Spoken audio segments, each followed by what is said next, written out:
¿Se escucha? Hola, hola.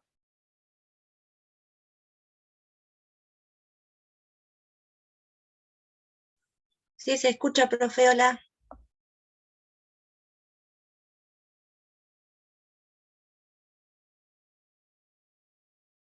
Ahora se silenció. Ahí estamos, perfecto, perfecto, perfecto, perfecto. Estoy buscando el ángulo de la camarita correcto.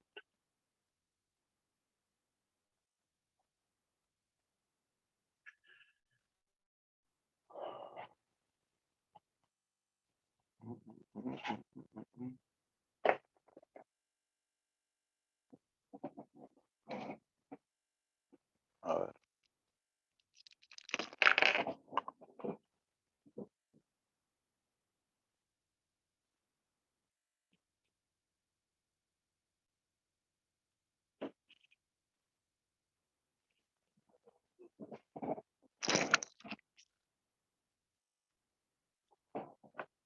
Ahí cómo estamos, ¿se ve mejor? Igual.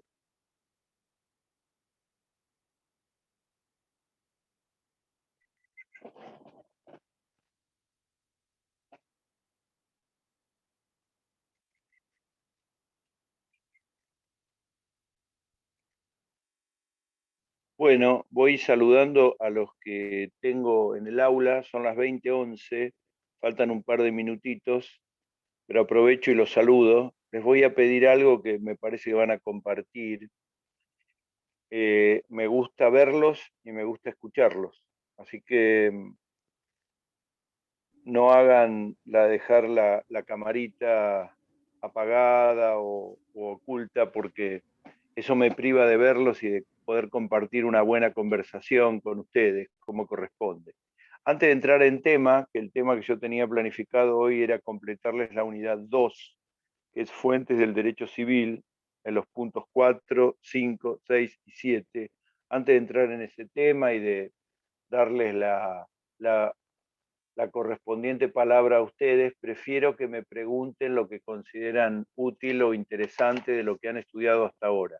Hemos ya atravesado la primera semana de clases, estamos en la segunda semana, ya estamos metidos en los temas del código. Yo solo tengo para confirmarles la fecha del parcial, el día 29 de abril, pero no vamos a hablar del examen ahora. Esta, como digo siempre, esta no es una casa de exámenes, es una casa de estudios. Eso es la facultad, eso es la universidad. Así que preparémonos para estudiar lo mejor posible. Y ya ha llegado el momento, unos días antes del examen, yo les voy a explicar las técnicas, lo que es importante, cómo van a ser las preguntas, cómo deberían ser las respuestas, en fin, ayudarlos en ese sentido. Por ahora, a estudiar, así que los escucho, pregúntenme lo que quieran y en un par de minutos arrancamos.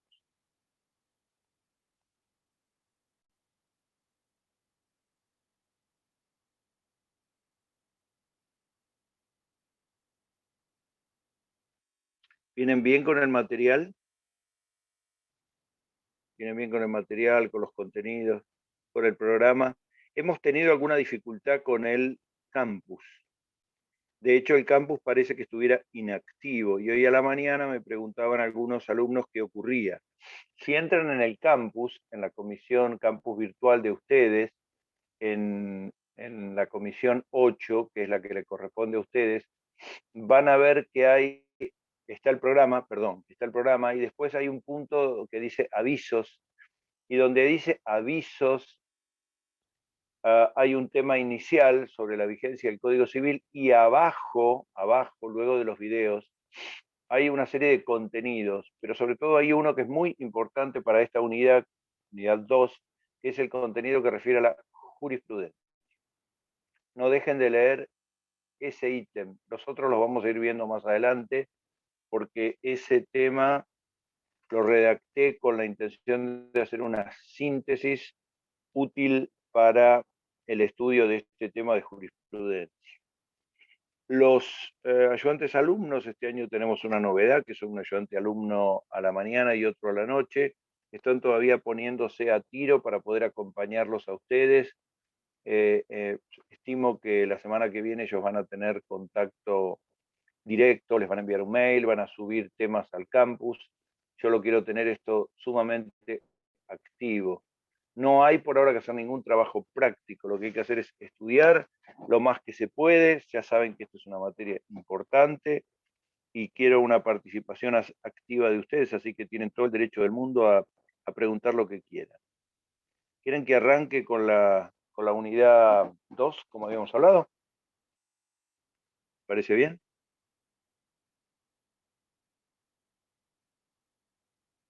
¿Todos de acuerdo? Profe.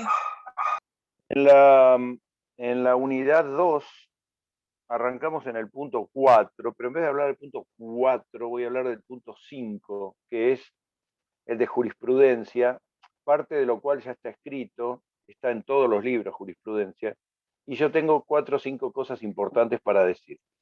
La primera es que al lado de la ley, en un plano de absoluta dinámica y muy importante, aparece la jurisprudencia como fuente del derecho civil y comercial. La jurisprudencia es de consulta permanente de los abogados y de los jueces. No hay tema en derecho, no hay resolución ni sentencia de ninguna cuestión donde los jueces y los abogados no consultemos a la jurisprudencia. No es como el sistema del derecho sajón, como el common law, donde la jurisprudencia es la fuente más importante. No, no. Para nosotros la fuente más importante es la ley escrita. Sin embargo, la jurisprudencia tiene hoy una dinámica muy importante porque integra, es integradora, es aclaratoria y es interpretativa en un sentido muy amplio. Se recurre a la jurisprudencia en forma permanente para conocer lisa y llanamente cuál es el criterio con el que los jueces validan determinadas cuestiones. ¿Cuál es la mirada que los jueces tienen en situaciones similares? Y esto no es una cosa menor, esto es una cosa de todos los días.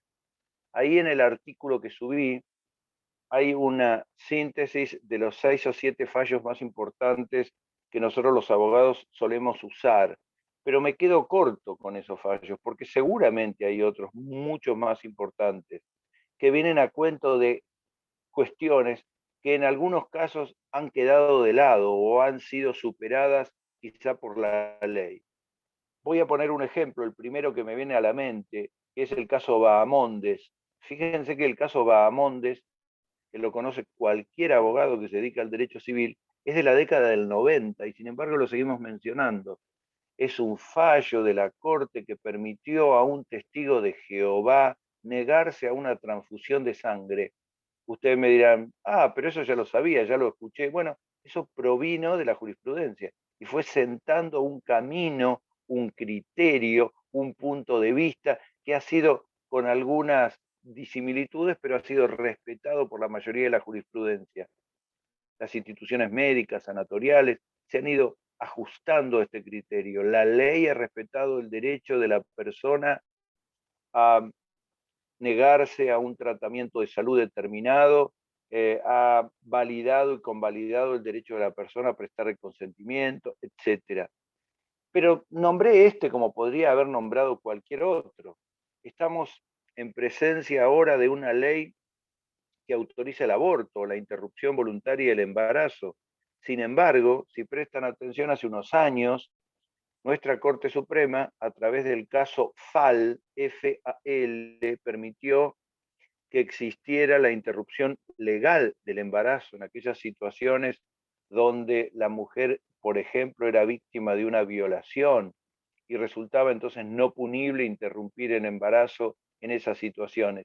Y esto fue construido por la jurisprudencia.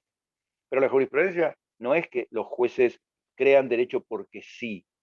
No, no. Tienen que crear derecho cuando la ley les permite, cuando el sistema jurídico lo requiere, lo necesita, tanto en casos donde hay ausencia de ley, contradicciones, situaciones donde es necesaria integrar las fuentes, porque las fuentes del derecho no son herramientas aisladas en un cajón que el juez va y agarra hoy una, mañana otra. Hoy un día agarra el martillo, mañana el destornillador. No, no.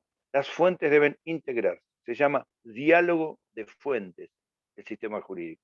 Y si en un examen les pregunto qué es el diálogo de fuentes, ustedes con toda sencillez, sin necesidad de recurrir a ninguna doctrina muy profunda, me dirán, es la manera en que el sistema jurídico permite que el juez vincule, relacione a las fuentes del derecho, a la ley, a la jurisprudencia, a la doctrina, a la equidad, etcétera, para dar una respuesta jurídica razonable, inteligente, positiva, útil.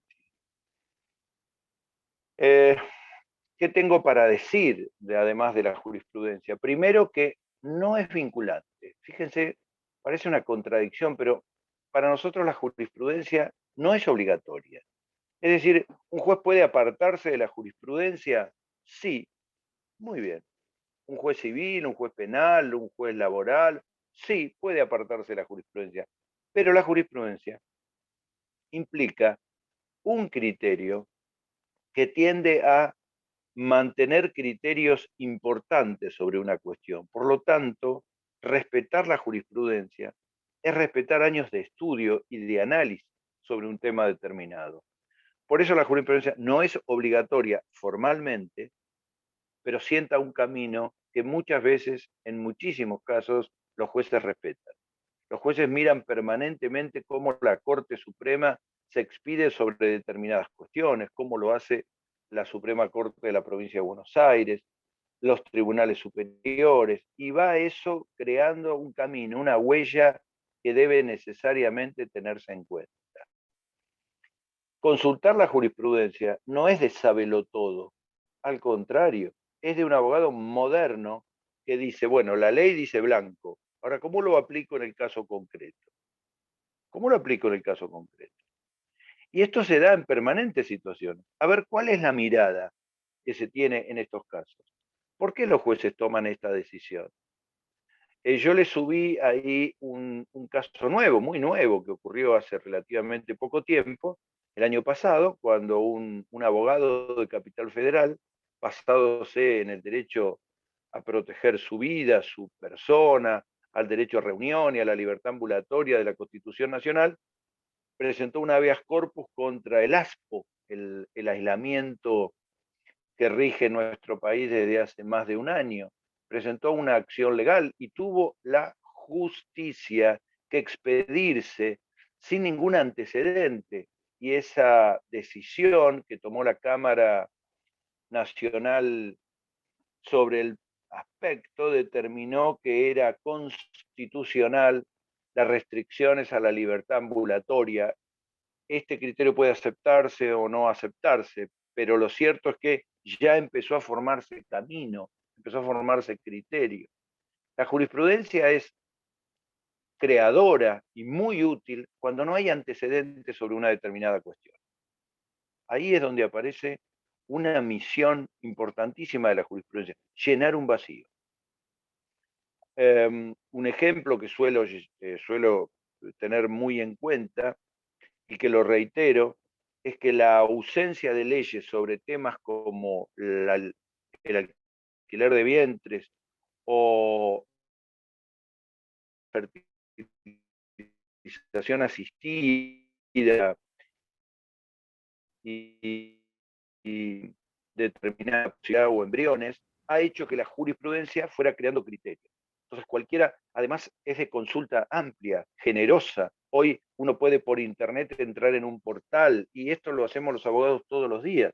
Hoy, por ejemplo, buscando antecedentes sobre derecho de consumo, busqué el cuaderno de jurisprudencia de la Corte Suprema de Justicia de la Nación y es un cuadernillo que son como 50 páginas donde hay una síntesis de jurisprudencia. De ahí la importancia actual, cada vez más dinámica en un mundo moderno, en un mundo globalizado, en un mundo de curiosidades y de cosas que suceden todos los días, donde la jurisprudencia es discutida, es de alcance determinado, etcétera, y amplia, la vemos con mucha necesidad y con mucha utilidad.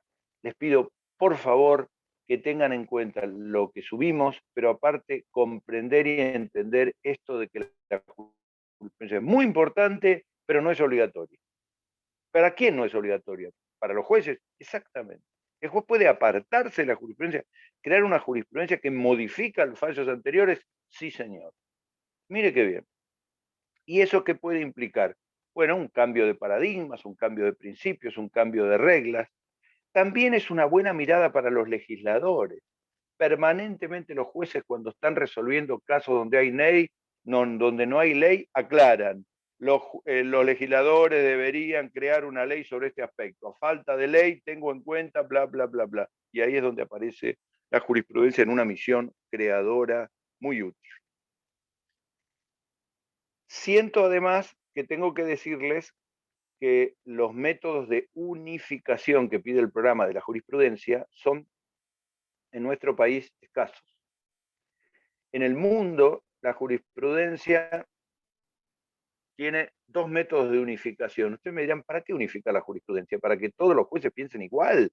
No, no. Para que la gente tenga certidumbre en sus decisiones. Para que la gente sepa a qué atenerse sobre digamos, confusa o contradictoria. Entonces debe haber criterios similares. Eso no quiere decir que haya criterios similares, que todos los jueces tienen que ser tan sometidos a un criterio de unificación. En el mundo hay dos vías en el mundo y en la Argentina, dos vías. Una es los llamados tribunales de casación, que existen en Francia, que existen en otros países. No tenemos casación en la Argentina. La casación es la creación de un tribunal cuya única misión es unificar la jurisprudencia. Nosotros no tenemos tribunales de casación en la Argentina en materia civil, sí hay en materia penal, no en materia civil. Entonces no me voy a referir a los tribunales que están creados solo para unificar jurisprudencia. Pero sí hay lo que se llaman fallos plenarios. Fallos plenarios es una curiosidad que se utiliza muy pocas veces, y que tiende a unificar criterios entre los jueces de una misma ciudad o departamento judicial. Voy a poner un ejemplo para que se entienda. En Mar del Plata tenemos 16 jueces civiles de primera instancia. ¿Piensan todos igual? Por supuesto que no. Pero si en algún problema determinado la decisión fuera muy contradictoria, uno no podría estar aplaudiendo si le toca el juez que tiene un criterio y puteando si le toca el juez que no tiene criterio. Debe haber criterios de cierta similitud en la interpretación de la ley, en las autorizaciones, en los permisos, en las decisiones, en las resoluciones determinadas. Por ejemplo, no puede un juez prohibir, hoy a la mañana les ponía un ejemplo muy actual, que es el caso de las decisiones que se tomen sobre el manejo de cadáveres en tiempo de COVID. Hay jueces que están permitiendo los entierros y otros jueces que están prohibiendo los entierros y ordenando la incineración de cadáveres. Esta situación es una situación muy complicada y muy difícil para la gente, muy difícil. Si yo soy fervientemente religioso y cristiano y estoy en contra de la cremación de un cadáver y estoy pidiendo una autorización a un juez, es necesario saber cuál es el criterio. Y como no hay una ley, se manejan por DNU confusos entre provincia y nación, terminan el tema resolviéndolo la justicia. Bueno, el mecanismo es crear lo que se llaman fallos plenarios. ¿Qué son los fallos plenarios? Los jueces se reúnen, todos los jueces de un departamento, los jueces de la Cámara, y por votación establecen por mayoría cuál es el criterio a seguir. Una vez que ese criterio los establecen por mayoría, eso se vuelve obligatorio para los jueces de rango inferior. Si alguien pidiera, por ejemplo, en la ciudad de Mar del Plata, un plenario sobre la disposición de cadáveres en tiempos de COVID, tendrían que sentarse los jueces de la Cámara a votar y el que imponga mayoría hará que este fallo plenario sea respetado por la minoría. Pero así como les digo esto, que parece muy teórico, también tengo que decirle que en la historia del Departamento Judicial de Mar del Plata, que lleva más o menos unos 50 o 60 años de vida, el departamento judicial, no la ciudad. Antes nosotros dependíamos de Dolores, de la creación de Mar del Plata se dependió de los jueces de Dolores. Durante todos estos 50, 60 años de creación del departamento judicial, yo creo que deben haber existido no más de 10 fallos plenarios. Quiere decir que si en tantos años hubo tan pocos fallos plenarios, este es un mecanismo raro, poco usado, excepcional de parte de los jueces, tendiente a unificar la jurisprudencia. No es eso lo más importante. Lo más importante es el valor de consulta diario y permanente que la jurisprudencia es para nosotros los abogados y para los... Ignorar y desconocer la jurisprudencia, estar autista a la opinión de los jueces. Jurisprudencia viene de iuris, que quiere decir derecho, y prudentia, que quiere decir sabiduría. El juego de esas dos palabras lo dice el derecho, parte de los jueces. Fíjense otra curiosidad. Las leyes parten del Congreso de la Nación. La jurisprudencia de los jueces. ¿Quiénes tienen la palabra sobre cómo se interpretan las leyes? Los jueces. ¿Quiénes tienen la última palabra sobre la constitucionalidad o inconstitucionalidad de una norma, de una resolución, de un DNU, de una ley? Los jueces. Entonces, no conocer la opinión de los jueces sobre una cuestión determinada es de una concepción incompleta del derecho. Ahora ustedes me dicen, pero ¿cuál es la fuente más importante, doctor? Sin ninguna duda, la ley. Y cuando hablo de la ley, hablo de la ley en general, la Constitución, los tratados, obviamente las leyes que dicta el Congreso, las disposiciones, el resto de las normas, pero con una mirada permanente hacia la jurisprudencia. ¿Quedó claro esto? ¿Quedó claro? ¿Se entendió? ¿Me prometen que van a leer lo que subimos al campus? ¿Se puede leer? Bien. ¿Alguna preguntita sobre esto?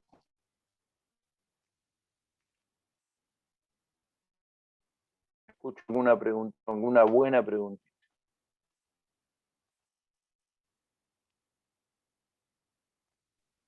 Profesor, ¿me escucha? Para mí leer jurisprudencia. Sí, señor, claro, por supuesto. ¿Puedo hacer una Avance. pregunta? ¿Quién Claro. solicita cuando, cómo era que dijo, cuando integraban toda la jurisprudencia para que haya un solo criterio? ¿Quién lo solicita eso? Lo puede, muy bien, muy bien. Lo puede pedir cualquier juez de la Cámara o lo pueden pedir las partes que están integradas en un litigio. Las partes que están integradas en un litigio.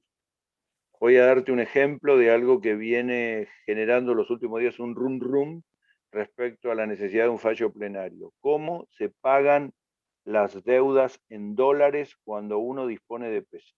¿Cómo se paga? ¿Al dólar blue? ¿Al libre? ¿Al dólar Uruguay? ¿Al dólar Nueva York? ¿Al dólar oficial? ¿Al dólar cepo? ¿Al dólar turista? ¿Cómo te cobra el Estado? Bueno, es un despelote.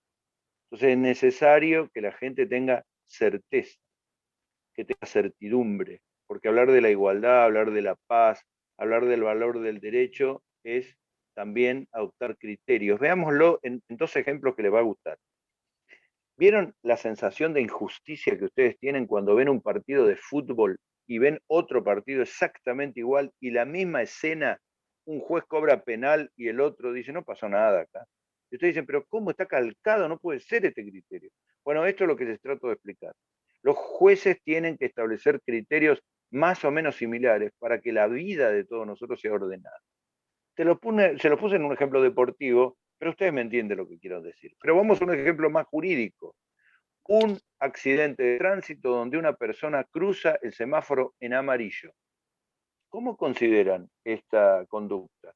Algunos dicen, no, está justificado cruzar en amarillo, porque el amarillo es una alerta que quiere indicar, y otros jueces dicen, no, el amarillo es detención.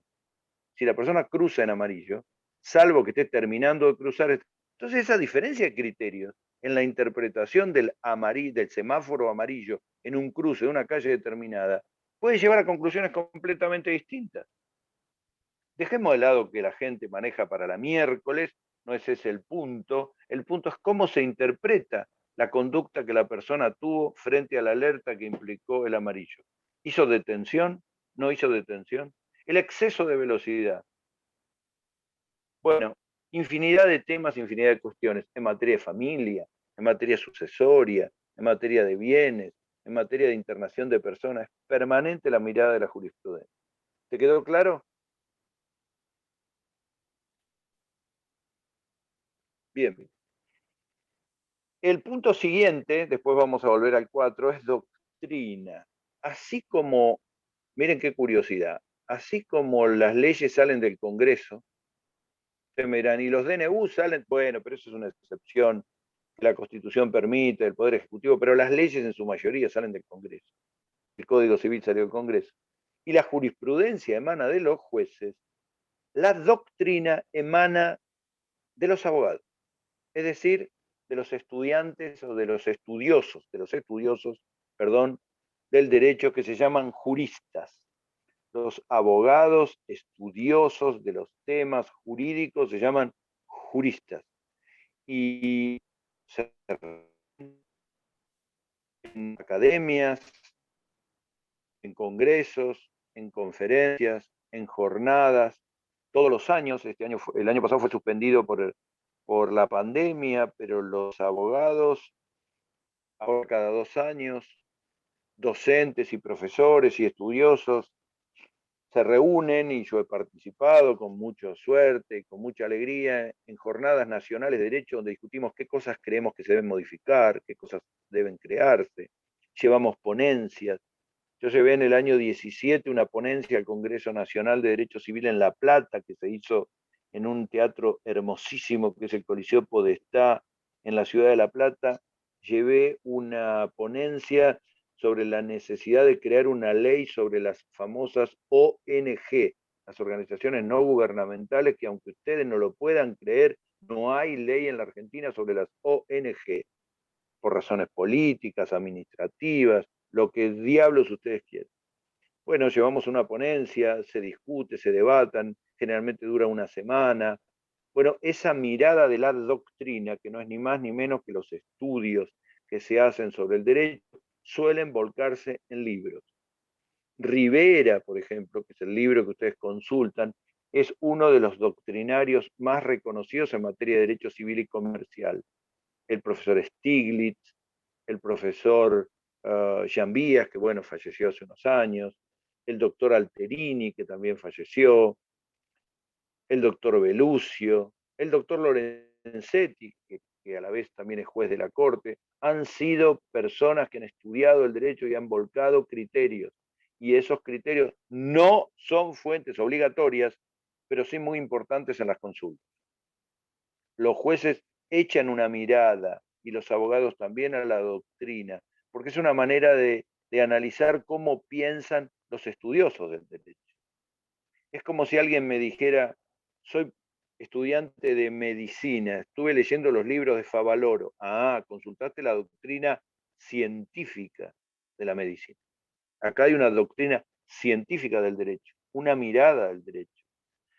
Mirada que un siglo y medio atrás era una mirada muy extranjera, porque obviamente nosotros recibíamos información de Francia, de España, de Alemania. Si ustedes miran el Código Civil de Vélez Sarsfield, van a ver toda la influencia del derecho romano, de Justiniano, del Código Napoleón, de los antecedentes de los comentaristas de Napoleón, y de la doctrina germánica, de Alemania. Pero ahora, en los últimos años, con este mundo globalizado y con una creación muy fuerte del derecho en todas las facultades en el país, nosotros tenemos una doctrina muy argentina. Nos podemos sentir orgullosos de que tenemos una doctrina en la creación del derecho muy importante y muy positiva y muy actual. Pero si les pregunto en un examen, ¿la doctrina es importante? Por supuesto. ¿Cómo se transforma? En opiniones, en libros, en congresos, en jornadas. ¿Y esto influye en los legisladores? Claro. ¿Influye en los políticos? Por supuesto. ¿Influye en los jueces a tomar decisión? Sí, pero no es obligatorio, no es vinculante. Esa es la doctrina. Y ahora vuelvo, sí, al punto 4, que es el de principios y valores, que según cómo se mire, puede resultar ¿cómo se dice cuando uno habla utilizando palabras complicadas pero no dice nada? Una zaraza. Bueno, a mí me encanta hablar de principios y de valores, pero ustedes tienen que prometerme que a este tema le van a dar importancia y lo van a releer en los libros y van a mejorar la escasa explicación que yo les estoy dando. Los principios y valores jurídicos aparecen mencionados en el artículo 2 del Código Civil. Si le echan una mirada al código, van a ver que en un parrafito, cuando explica cómo se deben interpretar las normas, bla, bla, bla, por ahí dice, teniendo en cuenta los principios y valores jurídicos. Es decir, que todo juez, todo abogado, todo legislador que crea o que aplica o que tiene en cuenta una norma jurídica, no puede dejar de tener en cuenta los principios y valores jurídicos. Pero esto no es anata. Los principios y valores jurídicos son muy importantes. Porque si uno habla del principio de igualdad ante la ley, luego lo tiene que aplicar. Todos somos iguales ante la ley. Y cuando este principio no se aplica, salvo que existe una excepción muy clara, estamos a través de una norma destruyendo este principio. Los otros días, por ejemplo, me decía una señora, concurría una guardia en una clínica. Yo pensé que iban a atender por orden de llegada, pero no, atendían conforme la urgencia de la persona. Doctora, ¿a usted le parece bien que eso es igualdad ante la ley? Y le dije, por supuesto, porque la igualdad no es un principio absoluto, y los médicos cuando estudian, los enfermeros, atiendan a las personas conforme su gravedad. ¿A usted qué le dolía? Un poquito la cabeza, me dice. Fui para que me mediquen y me tomen la presión. Pero en ese interín entraron 2 personas que tenían hemorragia digestiva, una y otra que tenía un accidente con arma de fuego, era un policía. Y los atendieron primero. ¿Entienden cómo funcionan los principios? Los principios son ideas rectoras, son criterios y pautas que hacen e integran el concepto de fuentes. No son bla, bla, bla, pero que hay que aplicarlos en cada caso concreto para que entonces esos principios jueguen con valor jurídico, porque hay en los principios y valores algún aspecto ético que subyace cada vez que uno menciona uno de estos principios.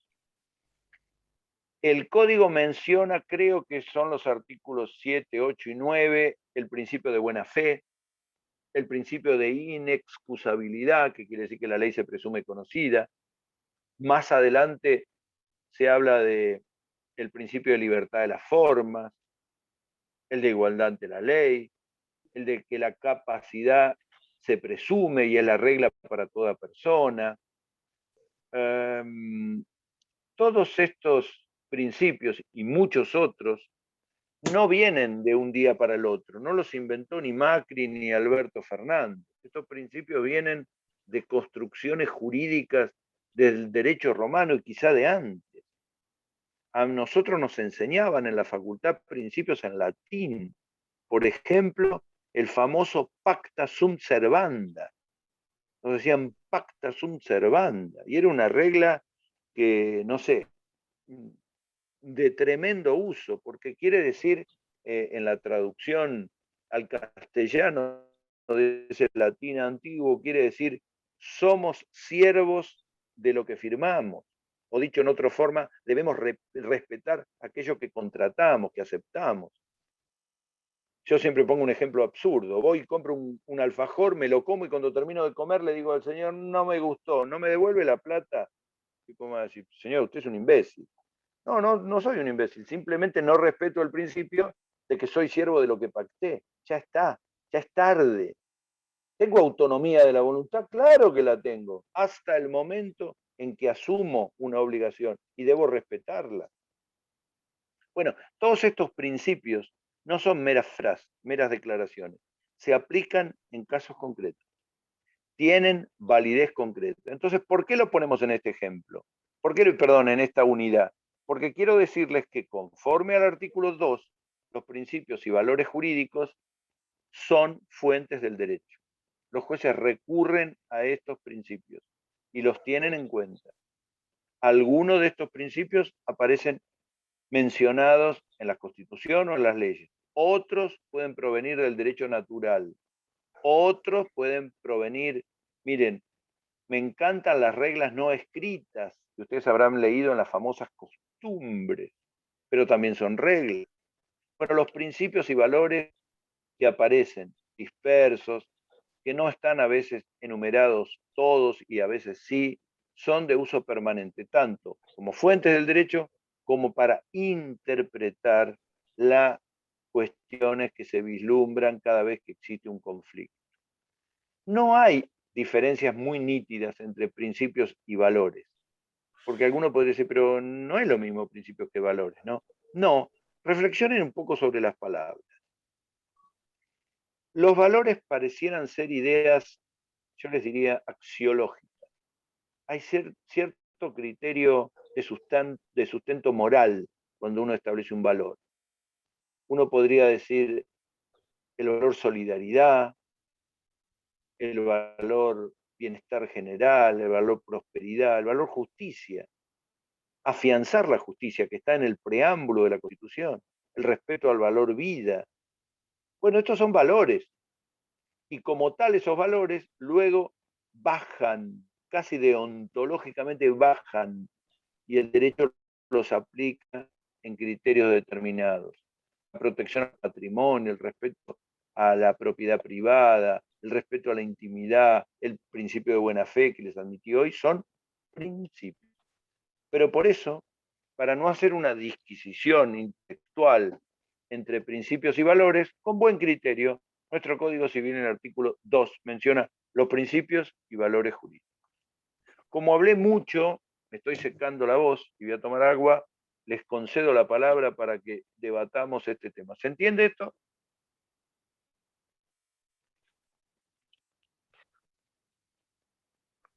¿Se entiende? En la próxima clase, para que ustedes no se aburran, yo voy a explicar algo y les voy a hacer preguntas. Por ejemplo, voy a decir, no sé, Jan Benítez, Eliana Acacio, Sebastián Cuitza, ¿entendiste? Y hacerle preguntas. Así participamos y nos interrelacionamos.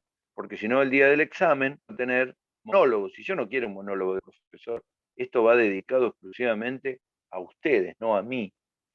Pregúntenme algo de principios y valores. No hay una enumeración excluyente. Ustedes lean los libros, escuchen lo que yo les digo y van a ver que hay una enumeración de principios que surgen a partir de analizar todo el derecho civil. Arranqué por estos artículos 7, 9, el que ve del abuso del derecho, el respeto al de buena fe, el de integridad, pero hay muchos otros principios. Principios que nunca son absolutos, nunca son absolutos. Dependen del caso concreto, pero tienen siempre, no son meras declamaciones, tienen utilidad práctica. Bajan a la realidad, bajan a la realidad. Tanto el principio como las excepciones. El principio como las excepciones. Profe, Sí, me escucho. ¿en qué momento se aplican los principios? O sea, para los casos difíciles o cuando... Siempre, siempre, en todos los casos se usan los principios. En todos los casos. En todos los casos. Mirá, vamos a poner un ejemplo. Te nombran jueza. Primer día de que te nombran jueza, estás emocionada, contenta, feliz, y tenés que resolver un tema de divorcio. Y el primer caso que te toca es mamá y papá, lo que se llama ahora plan de parentalidad, responsabilidad de los padres y los progenitores con los chicos, pero en líneas generales es con quién se va a vivir, con el papá y la mamá. Entonces vos, jueza, empezás a estudiar y te das cuenta que el papá es alcohólico, violento, estuvo preso, estuvo detenido, es un desastre en su relación con el hijo. La madre lo abandonó al nene y no sabe ni dónde vive el nene. Y vos agarrás y tenés que tomar una decisión y vos decís, el padre es un desastre, la madre otro tanto. ¿A quién se lo doy? Entonces tenés tres soluciones posibles. Esto es un ejemplo de los que me gusta a mí trabajar y se estudian en posgrado. Solución número 1, un sorteo. No es muy jurídico. Solución número 2, decís, y se lo doy a la madre por el principio de la protección de la madre, bla, bla, bla, bla, y la convención, y la mujer, y la perspectiva de género. Pero puedes aplicar un tercer principio, que quizás es el más importante. ¿Qué es lo que está en juego acá? El superior interés del niño. Acá no está en juego ni el papá ni la mamá, es el niño. Que el niño tenga una vida sana, una vida que permita construir una persona correcta, una persona decente. Entonces vos le decís a tu secretaria y a tu cuerpo de trabajo, dígame, utilizando este principio del superior interés del niño, ¿quién consideran ustedes que está mejor capacitada? Y tu secretaria te dice, sin ninguna duda, la abuela materna, porque hablamos con ella, es una persona extraordinaria, activa, dinámica, cuidadosa, lo cuida al chico, lo lleva, el chico hace un año que vive con la abuela. Bueno, ¿ves cómo aplicás el principio? ¿Cuál va a ser tu solución? ¿Papá, mamá o la abuela? No tengo ninguna duda. ¿Lo vas a mandar con la abuela? Papá te va a insultar, mamá se va a enojar, pero va a terminar con la abuela. ¿Por qué?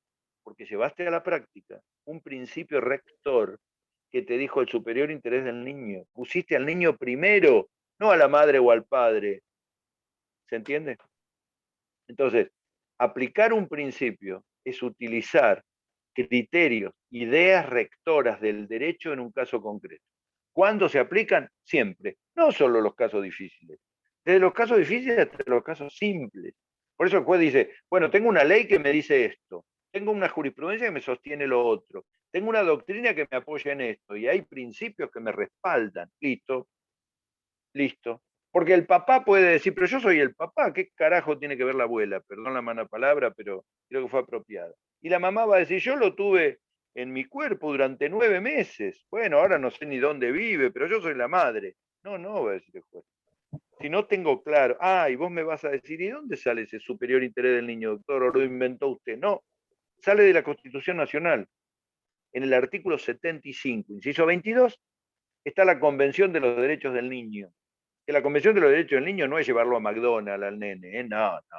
Es algo muy serio, que significa respetar los gustos, las elecciones, la sexualidad, la capacidad de educación, siempre pensando en el superior interés del niño y proteger al niño desde la concepción y hasta el momento que incluso supera la adolescencia, hasta los 17 o 18 años en realidad.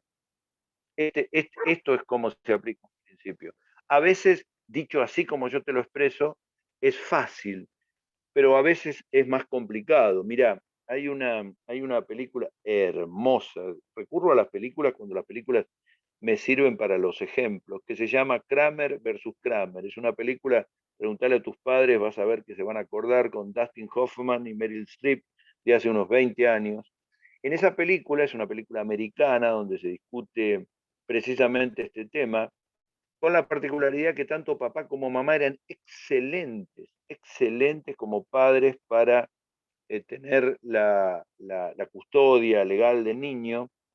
En un momento en el estrado, cuando el juez está por resolver y habla el abogado del papá y la abogada de la mamá y cada uno da su criterio respecto a con quién debería vivir la criatura, el niño, en un breve párrafo, toma la palabra y dice, nadie me ha preguntado, con voz de niño lo hago, nadie me ha preguntado a mí con quién de los dos quiero ir a vivir.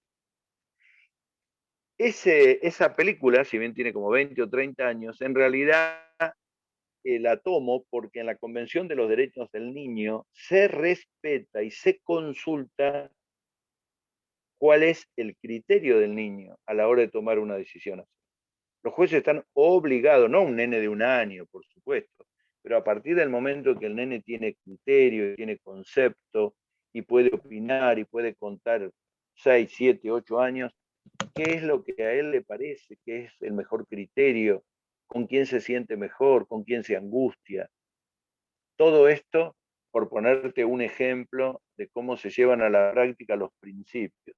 El superior interés del niño, el consentimiento de él, etc. Escucho más preguntas o debates sobre el tema, ¿no? Que me gusta, me gusta, me gusta.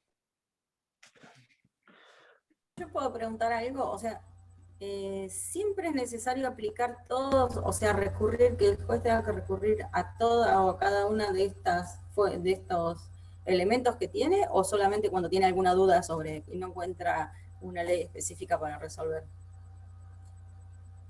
Mire, a mí me encantaría que usted leyera una sentencia de cualquier caso, de cualquier caso. Va a ver cuando lee una sentencia, que generalmente las sentencias tienen una redacción muy jurídica y a veces cuesta leer, que los jueces suelen recurrir a casi todas las fuentes. Voy a dar un ejemplo así sencillito para que se entienda. Accidente de tránsito, derivado del accidente de tránsito, hay un lesionado, hay heridos, etc. El juez, la mitad de la sentencia, explica qué pasó. Habla del testigo, de las cámaras de filmación, de qué dijo el perito, de quién llegó primero, quién tenía prioridad de pago, bla, bla, bla, bla, los hechos. Y después dice, en la Argentina rige el Código Civil. Tenemos una ley de tránsito. La ley de tránsito dice bla, bla, bla, bla. La doctrina ha opinado que bla, bla, bla, bla. La jurisprudencia considera que bla, bla, bla. Los principios establecen que bla, bla, bla, bla, bla, bla. Resuelvo. Considero culpable de este accidente a fulano de tal que deberá pagar una indemnización de tanto basado en bla, bla, bla, bla. Esto no es ni más ni menos que una parte referida a los hechos que sucedió y la otra al derecho aplicable. Acuérdese esta palabra, derecho aplicable. ¿Cuál es el derecho aplicable? ¿En qué se basó? Y Claro. ahí generalmente viene lo que yo digo diálogo de fuentes. Pero ojo, ojo, en el 99% de los casos van a empezar, artículo 1 del Código Civil, por las leyes. Y si hay una ley de tránsito, la ley de tránsito la van a respetar. Si una persona cruza un semáforo en rojo y derivado del semáforo en rojo impacta a otra persona, es muy probable que si están probados hechos, cuando el juez dicta sentencia va a decir, nuestra ley de tránsito prohíbe fuertemente cruzar en rojo. La jurisprudencia ha dicho que cruzar en rojo es una infracción gravísima, conforme el caso fulano, mengano, sultano, perengano.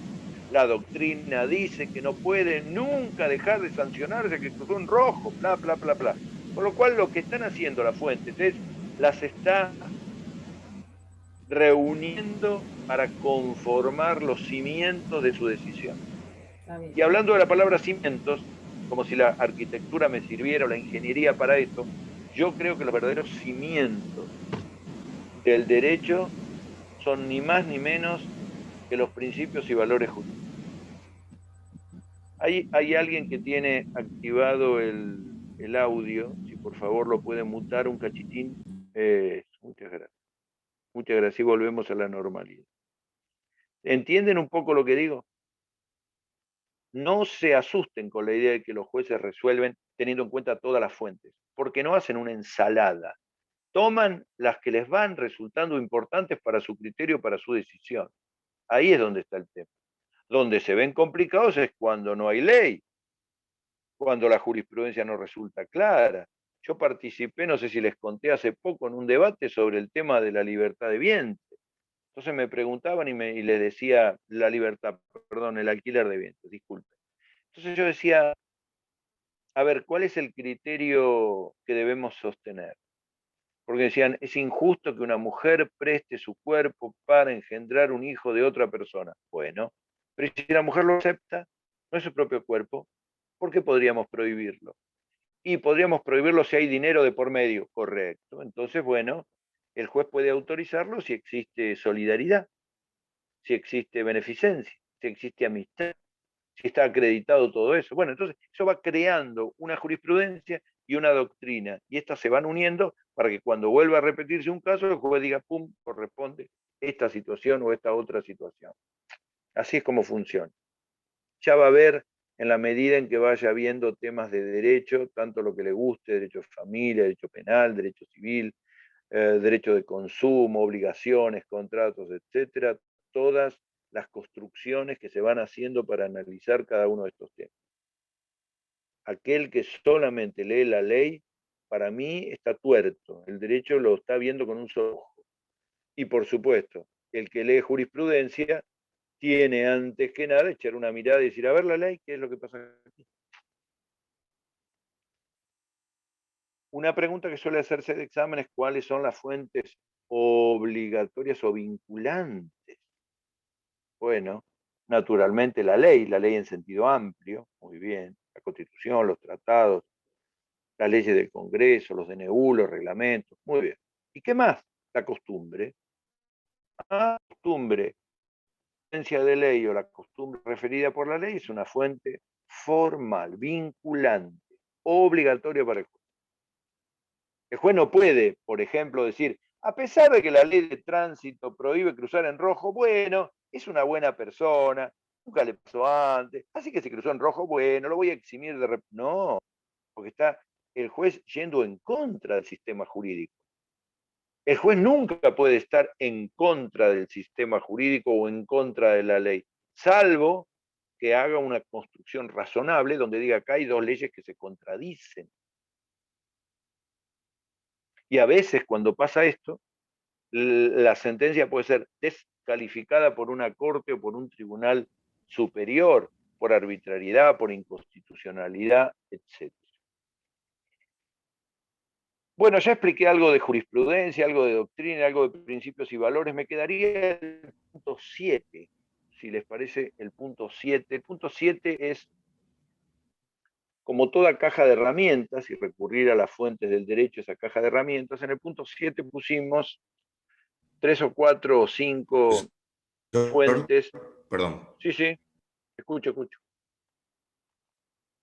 Perdón, pensé que se me había cortado. Una con el tema de los principios. ¿Se puede haber que haya un choque entre dos principios y el juez tenga que decidir por uno? Por ejemplo, en un conflicto laboral, que esté el principio laboral se enfrente contra el principio empresario o de empresas. No sé. Totalmente de acuerdo. Le digo más, mire, hay un artículo que después los voy a pasar que escribí para la revista RIUS, que está vinculada con RPAR, que es una consulta, un libro de doctrina permanente de los contadores y de los abogados, donde escribí sobre vulnerabilidad, que es una palabra muy de moda hoy, y cuando empiezo me preguntan si los principios se chocan, y yo digo que el verdadero problema del derecho no es que uno u otro tengan razón, no discutimos hechos, sino discutimos cuáles de los dos derechos, si el suyo o el mío, prevalece. Claro. ¿Cuáles de los dos? Y este conflicto es el tema de todos los días. Porque uno le dice a una persona, pero decime, yo no tengo derecho a tal cosa, ¿por qué el juez me dice que tal otra? Bueno, porque entran conflictos de derecho. Fíjense en el artículo de jurisprudencia, cuando hablo del caso del habeas corpus que se planteó para intentar dejar sin efecto, declarar inconstitucional el ASPO, el aislamiento social preventivo y obligatorio, cuando se planteó este tema, colisionaban dos derechos. Por un lado, el Estado, que cuando sanciona el DNU, establece una restricción de la libertad ambulatoria basado en la protección a la salud de la población. Parece muy bueno. Pero alguien dice, sí, la salud muy lindo, pero la salud me la cuido yo. Y yo tengo libertad ambulatoria. Y el derecho de reunión, usted me está impidiendo, acuérdense esos casos tremendos que pasaron de un papá que no le permitieron ver al hijo que estaba en otra provincia y que se estaba muriendo. Hay una restricción. Entonces, hay un conflicto de derechos. Y es donde el juez tiene que establecer de estos dos bienes jurídicos tutelados, si la salud pública o el derecho de reunión, si la libertad ambulatoria, como decía usted, el derecho del trabajador y la libertad empresaria, si el derecho de la organización sindical o el derecho al trabajo o a la conformación de una asociación se encuentran o no colisionados. Y va a ver que en el 99% de los casos colisionan derechos. Creemos que discutimos hechos. Nos pasamos el día discutiendo hechos, pero en realidad lo que discutimos somos derechos. Derechos. Discutimos derechos y creemos que el otro, uno tiene derecho y el otro no tiene derecho. Entonces nos pasamos discutiendo las cuestiones. Les voy a poner un ejemplo muy, muy simple, que no habla de mucha categoría científica en mí, pero usted lo va a entender. usted siente que tiene derecho a opinar libremente de cualquier persona. Muy bien, de mí, por ejemplo. Usted opina de mí y usted me dice, el profesor Ferrero es un mal docente, no se le entiende nada lo que dice. Y reitera conceptos. Muy bien. Entonces va y lo dice. Eso es libertad de opinión. Hasta ahí vamos bien. Y es libre de hacerlo. Perfecto. Pero supóngase que usted lo hace en un ámbito que me descalifica humanamente. Entonces yo digo, me sentí injuriado, porque no es que el alumno dio una opinión sobre mis clases. El alumno intentó menospreciarme, afectarme, destruirme, poner en duda mi capacidad. Y lo mismo si fuera al revés, que yo le digo que usted, porque usa anteojos o porque tiene poco pelo o porque tiene determinada edad, no está en condiciones de estudiar. Hace unos años, una profesora, claro, lo cual podría ser cierto, y lo mismo respecto, si usted lo dice de mí, lo que yo estaba diciendo anterior, sería totalmente cierto, pero no es es cómo lo usamos el tema. Mire, hace poco una profesora me dice, teníamos un alumno que tenía 75 años, un señor que venía a las clases pobre, yo lo ayudaba porque me encantaba tenerlo en clase, y la profesora me dice, no le vamos a tomar examen a este señor porque no entiende nada. Y le digo, no, todo lo contrario. A él es a quien más paciencia le tenemos que tener. ¿Y pero por qué? Porque esa persona necesita más de nosotros que los alumnos jóvenes, piolas, rápidos, que la tienen re clara. Entonces, ¿cuál es la colisión del derecho? El derecho que yo tengo a dar clase y el derecho que usted tiene a que yo acceda, le genere un mecanismo de accesibilidad a la educación. Y lo mismo pasa, cuando la facultad se construyó, no había mecanismo de acceso a las personas que tenían problemas de discapacidad. Y hoy nadie construye absolutamente nada si no tiene en cuenta estas minusvalías que tienen determinadas personas, auditivas o para manejar, etc. ¿Entiendes lo que quiero decir? Esos conflictos de derecho son permanentemente generadores de problemas. Generadores de problemas. Le cuento otro, más práctico, más real y más marplatense. Departamentos con personas que tienen perros. Usted me dirá, departamentos en un edificio de personas con perros. Y yo le digo a usted que puede generarse un conflicto, porque si yo no me gustan los perros, vivo al lado de un señor que tiene 3 perros, los perros ladran todo el día, no puedo dormir, no puedo descansar y cada vez que salgo los perros me chumban o me muerden, usted dirá, ¿cuál de los dos privilegios? ¿El del señor que quiere vivir con perros o el señor que no quiere los perros? Y encontrar un punto de equilibrio. En esa colisión de derechos y de principios empiezan los problemas. Por eso, en el punto 7 dice la equidad y al lado dice las reglas corporativas. La equidad y las reglas corporativas le sirven muchas veces a los jueces para resolver una cuestión. La equidad es ni más ni menos que la justicia en el caso concreto. La justicia en el caso concreto. La equidad es cómo llevo a la práctica algo con un criterio de justicia en este caso concreto. ¿Cómo soy realmente justo? Por ejemplo, cuando un juez tiene que establecer cuál es la cuota alimentaria que papá tiene que pasarle a mamá para manutención del niño. La ley no dice cuánto. Está basado en la doctrina de la jurisprudencia y en la equidad. ¿Cuánto es justo en este caso? Ni 1 peso ni 2 millones. Encontremos un punto de equilibrio. ¿Cuánto necesita la criatura? ¿Cuál es su educación? ¿Dónde vive? ¿Cuáles son los servicios? ¿Cómo se actualiza? Eso es criterio de equidad. Que la justicia en el caso concreto. Y la regla corporativa se usa para el perro. ¿Cuál es la regla corporativa en un edificio? El reglamento. Si el reglamento de copropiedad dice que se permite una mascota por piso, el señor que tiene 3 no puede decir, yo amo los perros. Mire, señora, usted ama los perros, pero acá hay una regla corporativa en el edificio que dice un solo animal. Y el animal no tiene que ser un Doberman, como yo tenía cuando era chico, un Doberman que se paraba en 2 patas y era más alto que mi papá. No, tiene que ser un perro adaptado al departamentito monoambiente. Y cuando salga con bozal, porque si muerde a un chico va a tener más problemas.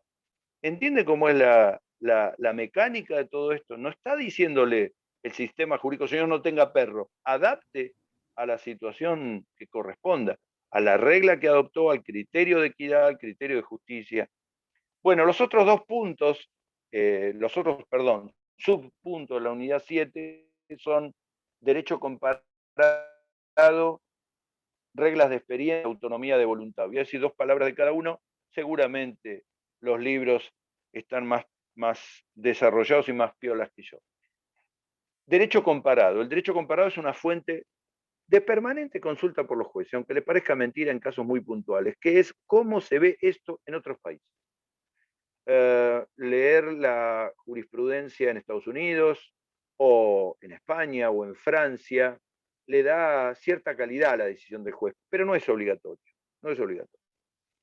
No es obligatorio. Es una mirada de cómo se han resuelto situaciones parecidas en otros países. Si lo hace la arquitectura, la ingeniería, y ni hablar de la medicina, y ni hablar de la epidemiología, ¿por qué no lo va a hacer el derecho? A veces, una mirada en el derecho... Sí, dale. Disculpe, Dale. si en este caso, por ejemplo, que o sea, los podés citar, pero a la vez no es vinculante. O sea, ¿cómo sería? ¿Vos podés citar que, no sé, en Estados Unidos se resuelve de esta manera o no? ¿Podés Sí, citarlo así el te voy a juez? dar... Sí, tal cual. Te doy un ejemplo, volviendo al caso que les decía hoy de Kramer versus Kramer, donde el niño pide opinión y el juez lo escucha. Suponte que estamos en el día de hoy y el juez tiene que dictar una sentencia y tiene en cuenta la Convención de los Derechos del Niño, que está en la Constitución, tiene en cuenta la doctrina, la jurisprudencia, y en una parte del fallo dice, escuchar a los niños, mirá lo que acabo de inventar, no te rías de mí, escuchar a los niños también ha sido tenido en cuenta en el cine. En el derecho comparado hemos visto casos en Estados Unidos o en Francia donde se ha escuchado a los niños a partir de los 6 años, sobre todo cuando tienen la posibilidad de expresarse correctamente. Ahí está, ahí tenés una manera de sazonar, ¿sabes lo que quiere decir esa palabra? Cuando echás pimienta, orégano o sal a la comida, sazonar una decisión con una mirada de la jurisprudencia. Mirá, cuando han habido conflictos en materia de, por ejemplo, de matrimonio igualitario, los fallos que han habido cuando han habido casos de matrimonio igualitario en conflicto han mirado el derecho comparado en España, porque Argentina tomó para la ley de matrimonio igualitario la ley española. Cuando han habido cuestiones de consumo, se han tenido en cuenta criterios de los tribunales del mercado común europeo, de la Comunidad Europea. Es muy interesante cómo se siguen esos criterios, son criterios internacionales sobre la forma de entregar la mercadería, etc. Con lo cual está el juez, cuando dicta la sentencia, haciendo uso de ese criterio, pero para reforzar su decisión, para que la decisión sea válida desde el punto de vista de su conceptualidad científica. Eso es lo que el juez trata de hacer.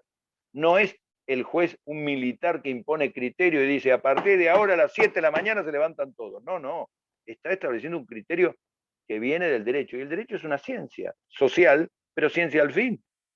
¿Entienden? Ese es el uso que se le da. No obligatorio. No es lo mismo cuando ustedes dicen, pero Argentina suscribió un tratado, ¿eso es derecho comparado? ¿Eso es derecho internacional? No. Si Argentina suscribe un tratado, ese tratado pasa a formar parte de nuestro derecho. La mirada del derecho internacional o del derecho comparado es cómo rige o cómo se aplican normas similares en otros países y cómo se pueden adaptar a situaciones puntuales. Que a veces son diferentes, ¿se entiende? ¿Qué son las reglas tradicionales o del...? Sí, escucho. ¿Alguien me preguntaba algo? Usted sabe que no le escucho porque debe estar bajo su volumen. Repítame, por favor. Vélez Sarsfield usó el derecho comparado, ¿no? Claro, es tal cual. Vélez Sarsfield usó el derecho comparado como una manera de reforzar las decisiones. En las notas del Código Civil de Vélez Sarsfield hacía permanente referencia a de dónde había sacado tal o cual artículo. Tomaba una decisión y abajo venía un comentario, ¿verdad? El Código Civil de Vélez Sarsfield era un libro de derecho, en todos sentidos. Los estudiantes estudiaban por el código con todos los comentarios que tenían y permanentemente hacía una referencia a esos antecedentes. Pero una mirada al derecho comparado de ningún modo puede violentar nuestras normas de orden público. Voy a darte un ejemplo. Hay países donde la mayoría de edad es a los 16 años. Ningún juez podría fundar una decisión de que un niño a los 16 años es mayor de edad basado en el derecho comparado, cuando Argentina tiene una convención de los derechos del niño que establece la mayoría de los 18 y un código civil que establece la mayoría de los 18, sin perjuicio de la capacidad progresiva que van teniendo los adolescentes para que puedan ir dando pasos serios e importantes en su vida. Como por ejemplo votar, ¿no? Por ejemplo, votar, por ejemplo, manejar, claro, votar, manejar, acceder a tratamientos de salud. Hoy la interrupción voluntaria del embarazo lo puede hacer la mujer a partir de los 16 años, las consultas médicas, infinidad de temas que son muy importantes, muy importantes. Gracias, profe. Las reglas, sí, dale. De nada. Gracias por la de acuerdo a la consulta. De nada. Las reglas tradicionales o de experiencia son como, a ver cómo lo explico, son pautas que los jueces tienen en cuenta basado en criterios históricos sobre cómo deben actuar las personas frente a determinadas situaciones. A veces esas reglas son como las que mencioné recién. ¿Cómo debe consultarse el criterio de igualdad cuando uno concurre a la guardia de una clínica? Y bueno, hay una regla tradicional propio de la experiencia médica y de la conducta médica que dice que debemos atender conforme la urgencia. Fuera de esos casos, siempre es por orden de llegada. Ah, muy bien. Entonces, esos criterios tradicionales o de experiencia podrían servirle al juez para adoptar un criterio determinado, para entender cómo las cosas funcionan, las que funcionan bien y las que funcionan mal, frente a un conflicto, frente a una situación, frente a un contrato que se rompe, un inmueble que se adquiere, una obligación que no se cumple, cualquiera de los infinitos juicios civiles de cualquier naturaleza que se tengan en cuenta. Y finalmente, la autonomía de la voluntad, que nosotros la pusimos ahí, pero no sé si hicimos bien. La autonomía de la voluntad es un principio jurídico, ustedes lo van a estudiar en toda la carrera, que quiere decir algo parecido a lo que les dije hoy. Las personas somos libres de contratar, libres de trabajar, libres de casarnos, libres, pero una vez que adoptamos un criterio, una vez que adoptamos nuestra voluntad, nos sujetamos a las normas que han sido dictadas. Eso se llama autonomía de la voluntad, se llama libre albedrío y sujeción posterior una vez que una persona ha adoptado esa voluntad. Por eso está metido acá como una fuente del derecho, porque los jueces tienen muy en cuenta qué es lo que la persona hizo cuando contrató o dejó de contratar. Ejemplo, una persona sale con su automóvil y decide no contratar el seguro. ¿Tiene autonomía de la voluntad? Tiene autonomía de la voluntad, pero simultáneamente sabe que si lo detienen, el automóvil será secuestrado, que si lo detiene la autoridad será sancionado, y que si tiene un accidente de tránsito será multado y deberá pagar las consecuencias. Entonces es una autonomía de la voluntad que no sirve para nada, porque estamos poniendo en cabeza de la persona la asunción de responsabilidades y el riesgo de terceros. ¿Qué tendría que haber hecho la persona ahí? No subirse al auto. Cuando una persona está ebria o simplemente ha tomado alcohol, ¿qué tiene que hacer? ¿Tiene autonomía de la voluntad? Por supuesto, tiene autonomía de la voluntad, puede marcar el auto. Sabe todas las consecuencias que se producen en caso que así suceda. Por eso este principio de autonomía de la voluntad es un principio que tiene dos caras. Ojo, vos tenés libertad, tenés autonomía, pero asumí las consecuencias que significa una vez que adoptaste una decisión. No sé si lo expliqué bien, pero bueno, me sirvió para dar puntualmente el ejemplo de lo que yo quería explicar. En síntesis, tenemos fuentes del derecho a través de lo que se llama diálogo de fuentes, una vinculación e interrelación conforme el artículo 1 y 2 del Código Civil, que le van dando al juez todo el esquema para que el juez unifique, relacione, vincule la fuente y las aplique.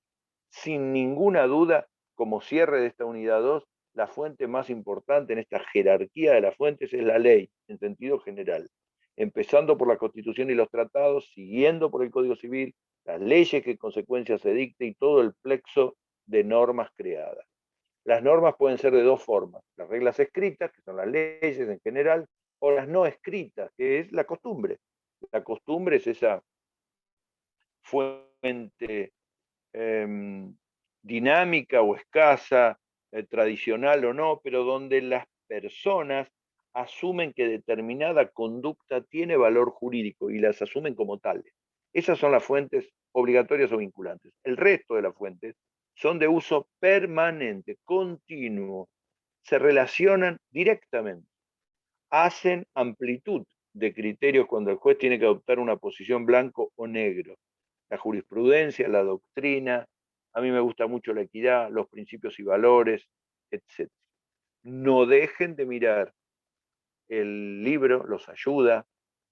Algo que tengo que decir para cerrar, y nos vamos si les parece bien, y escucho alguna pregunta, es una curiosidad que me ocurrió, no sé si se los conté, pero bueno, si los conté, se los cuento ahora y si no pido disculpas. Cuando recién se había sancionado el Código Civil, le hicieron un reportaje a Lorenzetti y le preguntaron dónde estaba la palabra jurisprudencia en el Código Civil, porque la palabra jurisprudencia no está mencionada en el Código Civil. Y yo le digo que es una fuente muy importante y no está mencionada. Y él dijo más o menos esto, dijo, no es necesario que esté en el Código Civil, porque la jurisprudencia es la interpretación que nosotros los jueces hacemos de todo el derecho, que ha sido creado por el Congreso de la Nación. El Congreso de la Nación analiza las leyes, pero nosotros tenemos que aplicarlas en el caso concreto. Y la jurisprudencia es una manera de irnos apoyándonos científicamente para el bienestar de la gente, para el bienestar de la gente común. Y a mí me gusta esa mirada, porque me parece que es una mirada sana. Por supuesto, a veces no estoy de acuerdo con la jurisprudencia, a veces me parece determinadas cuestiones una locura o un error, pero tengo que aceptar que esa mirada de los jueces seguramente ha sido una mirada profunda y por lo tanto nos permite llegar a conclusiones razonables. Esto era un poco lo que pero le quería decir a manera de conclusión. Escucho. ¿El viejo Código de Vélez sí mencionaba la jurisprudencia en el artículo? El viejo Código de Vélez-Sarsfield citaba mucho a la jurisprudencia que había tomado como antecedentes en las notas o en los comentarios, pero no a la jurisprudencia vernácula, a la argentina, porque cuando el código se sancionó, prácticamente no teníamos fallos de jurisprudencia. Estábamos construyendo un país. El Código Civil es como que se empezó a crear los cimientos de una ciudad judicial, de una ciudad jurídica. Los pocos fallos que hay son los fallos del derecho patrio, que por supuesto Vélez-Sarsfield los tuvo en cuenta y por supuesto se tuvo en cuenta la jurisprudencia en aquel entonces. Digamos, Vélez-Sarsfield no tuvo tiempo de seguir creando una jurisprudencia como pasa ahora, que tenemos más de 100 años de fallos de un modo o de otro de importancia. ¿Entienden lo que digo? Sí, sí, Ahora se entiende. sí podemos recurrir a la jurisprudencia. Es como una cuestión histórica. Miren, en Estados Unidos, en las facultades de Derecho, como ya se los dije en una oportunidad, los estudiantes estudian casos, no estudian leyes, porque no tienen leyes, salvo cuestiones muy puntuales. Por ejemplo, en California hay una ley de matrimonio igualitario, en Nueva México hay leyes sobre inmigración, en Nueva York hay leyes sobre contratos, pero después no tienen un código civil. Entonces, ¿cómo hacen? ¿Están como locos por la calle? No, no. Por supuesto que tienen su constitución, tienen sus enmiendas, que mucho problema les genera, pero tienen la jurisprudencia. Para ellos la fuente más importante es la jurisprudencia. Y cuando estudian un caso, por ejemplo, este que les dije hoy, del semáforo en rojo, o de con quién va la criatura, los estudiantes les exigen conocer los fallos. Por ejemplo, en el caso Brown versus Ohio, se resolvió que si la abuela convivía con el niño, bla, bla, bla, bla. Y así sucesivamente. Y hay veces, en algunos casos interesantes, yo hice un trabajo sobre la jurisprudencia interesante del common law para aplicar. Hay cuestiones que nosotros hemos tenido en cuenta. Cada vez que hay un caso de discriminación, enseguida se relaciona a algún caso de la jurisprudencia de Estados Unidos, porque ahí han tenido muchos casos de discriminación racial, religiosa, etcétera. Entonces, púfate, hacen una mención a ese tema. En la libertad de expresión aparecen casos de la jurisprudencia de Francia y de Estados Unidos, pero los países sajones le dan una importancia al precedente, a la costumbre y a la jurisprudencia que nosotros no le damos mucha importancia práctica, pero necesitamos las leyes. Cuando ustedes estudian penal, los ponen de cabeza en el Código Penal. Cuando estudian laboral, en la ley de contrato de trabajo. Cuando estudian impuestos, en las normas impositivas. Cuando estudian un tema de contratos o de familia, páfate en el Código Civil. Si yo le digo a ustedes, a ver, qué sé yo, una persona puede conducir un automóvil, sí, si tiene registro, ¿de dónde sale eso? De la ley de tránsito. ¿A qué edad? A partir de los 17 años con autorización de sus padres. ¿Dónde está? En la ley de tránsito. Estudiamos leyes. Cuando van a sacar el registro de conducir, les hacen estudiar los artículos más interesantes del Código de Tránsito. ¿Entienden? Si tenemos una mirada muy hacia la ley, ellos tienen una mirada completamente distinta, muy hacia la jurisprudencia y solo por excepción a las leyes. Los escucho con atención. Profe, le voy a hacer una consultita. A ver. Al adoptar nosotros la religión católica en la Constitución, sí. Puede que de alguna manera tenga algún... Ay, no sé cómo no me sale la palabra. Decilo con tus palabras. Decilo con tus palabras. Que si los jueces tienen que tener en algún momento en cuenta la mirada católica por sobre otras miradas. Qué buena pregunta y qué pregunta para hacer filosofía del derecho. A ver, la Constitución Nacional habla del sostenimiento del culto católico apostólico romano. Sostenimiento. No establece ningún otro privilegio que un sostenimiento. Sostenimiento ha sido entendido por la jurisprudencia como es un sostenimiento económico. No tiene el Estado nacional que hacer difusión de las normas religiosas. Primer punto. Segundo punto, el sostenimiento económico que hacemos hacia el culto católico apostólico romano está más que claro y más que evidente a través de tratados. Argentina tiene un tratado con el Vaticano tiene rango de país. Hay un tratado que se llama el Tratado de la Silla Apostólica, lo pueden buscar en internet. Argentina sostiene económicamente a la religión a través del apoyo al Vaticano, a través de salarios a los obispos, a través de desgravación impositiva a los colegios católicos, a las iglesias, etc. Punto. No hay ninguna otra preferencia, bajo ninguna circunstancia. Y si empezás a estudiar fallos actuales, vas a ver que hay un cambio de paradigma en el criterio sobre esta cuestión. Porque si no, estaríamos en contra del principio de igualdad ante la ley y ni hablar del principio de libertad religiosa. Por ejemplo, si en un colegio católico un chico le dice a la profesora, profesora, en mi casa decidimos ser todos ateos y a mí me gustaría ser mormón, porque yo estudié el libro de los mormones y me convenció, y la profesora lo echa del colegio, o lo echa de clase, o lo echan del colegio, ¿eso cómo se juzga? Fíjate vos, colisión de dos principios, la libertad religiosa y el derecho de educar conforme al criterio religioso. Sin ninguna duda sería un acto de discriminación. Un acto de discriminación.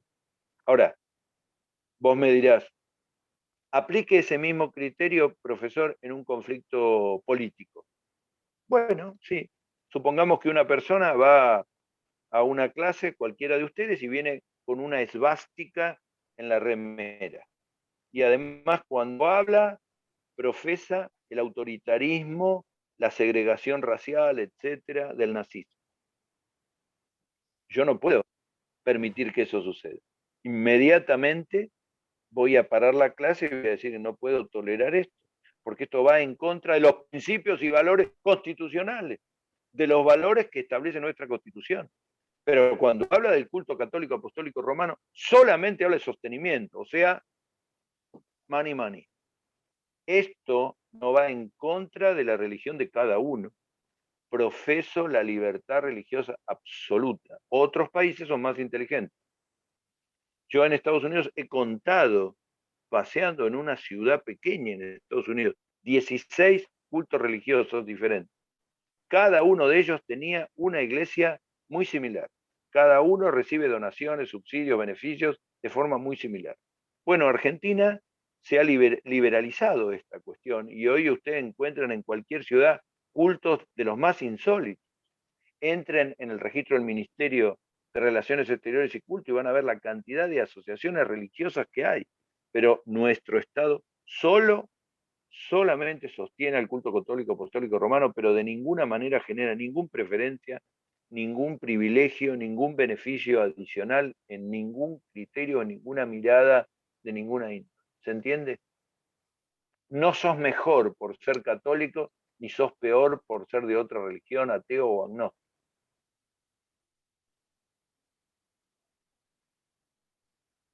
El que no Profe, yo comparte quería preguntar. no comparta tiene derecho a opinar, ¿eh? Yo no soy el dueño de la verdad, soy apenas un docente. Te escucho. Profe, yo quería hacer dos preguntas. Dale. La primera, ¿hay algún tipo de mecanismo para cambiar esa parte de la Constitución? Sí, los legisladores. Los legisladores. Sí, los legisladores. A mi criterio debería la Corte Suprema hacer una interpretación más clara de este principio. Nadie se quiere meter con el Vaticano, no sé por qué, nadie se quiere meter. Nadie quiere tener una mirada, pero en nuestro presupuesto nacional hay muchísimo recurso económico que va hacia la iglesia y yo no quiero que crean que soy un anticlerical y que estoy acá, o antimontano, o acá para criticar o cuestionar, no, simplemente doy una mirada, tengo libertad de opinión, por lo tanto tengo el derecho de dar mi punto de vista, pero eso parte o una reforma constitucional, porque Argentina no tiene enmiendas como es la Constitución de los Estados Unidos o de otros países, una reforma constitucional de ese artículo o una limitación que puede establecer la Corte a ese derecho, o un nuevo tratado que se haga con el Vaticano. Evidentemente, este es un tema de alta política en el país. Hay una conciencia general en la gente que esto debe cambiar, debe modificar. Porque se trata un poco de Napoleón para acá de discutir cuál es el papel de la Iglesia, si la Iglesia puede intervenir o no en la política. Este es el fondo del asunto. Y de hecho, la Iglesia interviene en la política, para bien o para mal, para estar de acuerdo o en desacuerdo con el presidente. Y el presidente también le pide opinión y le consulta. Nuestro presidente, el próximo, el anterior, el otro anterior, el radical, el peronista, el socialista. Es decir, es una cuestión que es de alta política y que van a tener que resolver más en el plano político que en el plano jurídico. ¿Cuál era la segunda pregunta? Profe, las costumbres las genera la propia sociedad en su conjunto, ¿no? Sí, tal cual, tal cual. La genera para bien o para mal, la costumbre permitida por la ley, la prohibida por la ley, la genera la sociedad. Y la genera la sociedad con conciencia de obligatoriedad, así es. La Y se costumbre... podría definir, ¿Cómo? no, quería decirle, se podría definir como hábitos generales, reiterados y prolongados. Con conciencia de su obligatoriedad. Porque el hábito de tomar mate no quiere decir Sí. que sea una costumbre jurídica. Tomar mate es un hábito social. Saludar a los amigos el día del Sí, sí. cumpleaños es un hábito social. Pero imagínate que a vos te despiden porque tomaste o no tomaste mate, te despiden de tu trabajo. Vos decís, ¿de dónde surge la costumbre que estoy obligado a tal cosa o tal otra? Me explico, la gente tiene que tener conciencia de la obligatoriedad. Hay un ejemplo de costumbre que a mí me encanta, que es la cola en el banco. Vos sabés que no hay ninguna ley de cola de bancos, ninguna, o de cajero, o de cajero automático. La gente llega y cada uno se atiende en el orden llegando. No es si tenés que depositar más o menos dinero, si sos cliente, vos donde llegaste ponés. Lo mismo para subir al colectivo. Y no hay ninguna ley. Sin embargo, la gente lo respeta a rajatabla y se ofende y se enoja si alguien viola este criterio, hasta por respeto. Pero no es por respeto, es una costumbre jurídica. Hay muchos otros casos de costumbre jurídica. Ese es uno que a mí me gusta para mencionar. Generalmente las costumbres aparecen donde la ley no está, en ausencia de ley. Pero hay distintos casos. Profe, y en Bien. caso en que el ¿Alguna juez no otra conozca cosa? la costumbre, Sí. ahí está la prueba, ¿no? La gente puede pedir, doctor, acá tenemos la siguiente costumbre, tal cosa, tal cosa, tal cosa, tal cosa. Sí, claro. Claro, Salvo que claro. la costumbre sea contraria a la ley, ahí sería válido y sería permitido. Pero sí, claro. Se puede pedir la costumbre o el juez la puede aplicar como una norma vinculante. Sí, perfectamente. Sé que cuando yo era estudiante me costaba entender la costumbre, porque yo decía, la costumbre pareciera ser un hábito que no tiene en cuenta la ley, y no, es un hábito distinto, porque no hay ley, no hay norma, y la gente cree que ese hábito, la gente no conoce los números de la ley, ni qué dicen las leyes, da por sentado que es así. Te voy a poner otro ejemplo de costumbre. Hasta que se sancionó la ley del nombre, la 18248 en la década del 60, no había ninguna ley sobre qué nombre tenían que tener las criaturas cuando nacían. Vos llegabas al registro civil, estoy hablando de la época que yo nací, y había en todos los registros civiles un libro celeste y un libro rosa. Celeste o rosa, ahí no hay diversidad sexual, o celeste o rosa. Entonces vos llegabas y decías, quiero ponerle al nene Brian, a ver si está en el libro celeste, y buscabas en la B larga Brian, no estaba. No se puede. Eso era la costumbre. La costumbre de que hubiera un librito celeste y un librito rosa era creída por la gente que eso era una norma legal. Y eso lo debe haber inventado algún paparulo hace 100 años atrás, lo puso en el registro civil y dijo, si viene alguno a consultarte, vos tirale este o tirale este otro. Ni hablar si era nena y le ibas a poner un nombre de varón, o al revés. Y esto se modificó, esto fue alterándose y esa costumbre pasó a legislarse y hoy tenemos primero la ley del nombre hace 30 años y después tenemos en el Código Civil el que permite el nombre y permite una serie de cuestiones. Por eso digo, la costumbre tiene que ver con nuestra propia concepción social, como me decía uno de los chicos, reiterada en cuanto a la creación de hábitos, pero siempre con conciencia de que ahí hay una norma legal que lo rige y que lo determina.